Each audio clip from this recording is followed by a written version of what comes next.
Okay, so this is the first video in a walkthrough of the chi-square goodness of fit test. I don't know why my video is blurry here. Maybe I just need to adjust where this is. I don't know, hopefully it'll clear up. So the first step of this problem is to write down what we would call the observed frequencies. All right, so I always kind of refer to this as step one. And in this case, we are going to put down the observed frequencies. All right, and this part of the problem is always given. So when you're doing an analysis on this, you're going to be given the observed frequencies. You don't need to figure these out on your own.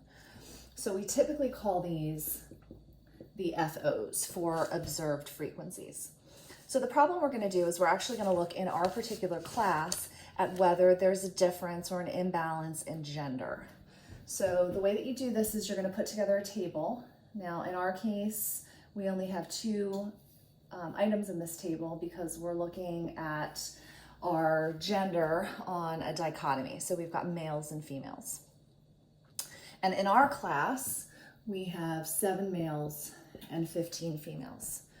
All right, so when you think about the chi-square goodness of fit test, basically what we're doing is we're looking to see whether there's an imbalance or a disproportion here.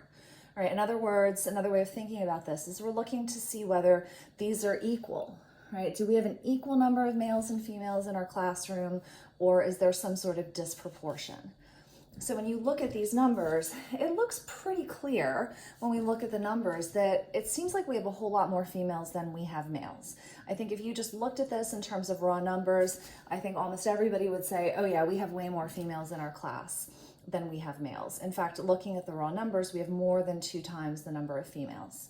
But the question the goodness of fit test is going to answer is whether this is a statistically significant difference.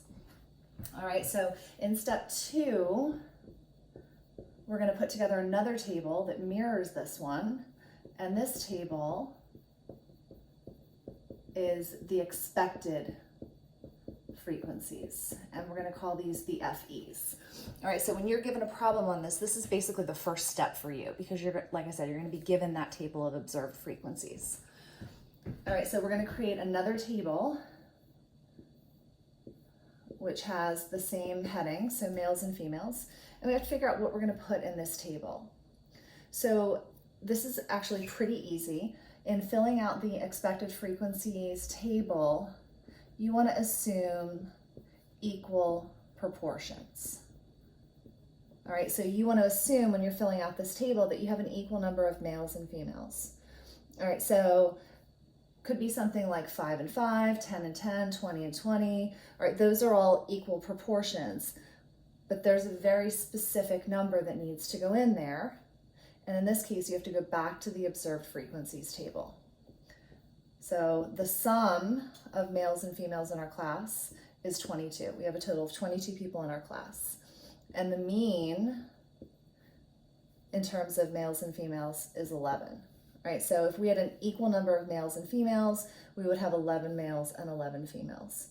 All right, now by the way, this doesn't always work out to be a whole number. It's fine if you get, point something, 11.5, 11.33. In this case, it happens to work out to a whole number, but it doesn't have to. All right, so we're just gonna pop 11 and 11 in there, and voila, we have our expected frequencies table. And just like that, we move on to step 3, which is calculating our statistic. So this is the fastest path to calculating a statistic that we've done all semester. So we're going to calculate our chi-square, and the formula is kind of ugly. It's the sum of the observed minus the expected frequencies squared divided by the expected frequencies. Okay, so this is a very ugly looking formula, but basically we're going to do a sum. For each cell, or for each category in the table, we're going to take the observed frequency, subtract the expected, square it, divide by the expected, and then we're going to add all those up together. All right, so again, I know this looks kind of ugly, but we're going to walk through it step by step. So we're going to start with males. For males, the observed frequency is 7. We're going to subtract from males the expected frequency, which is 11. We're going to square that and then divide by the expected frequency, which is 11.